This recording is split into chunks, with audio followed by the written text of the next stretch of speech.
اللهم صل على محمد وآل محمد.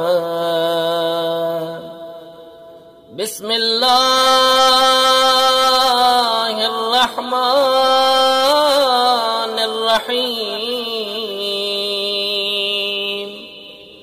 اللهم اهدني فيه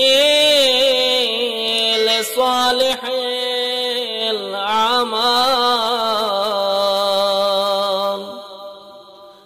واقض لي فيه الحوائج والآمال،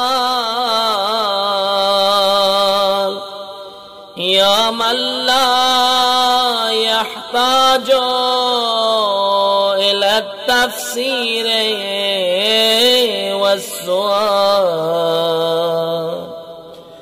يا عالما بما في صدور العالمين. صل على محمد وآله الطاهرين.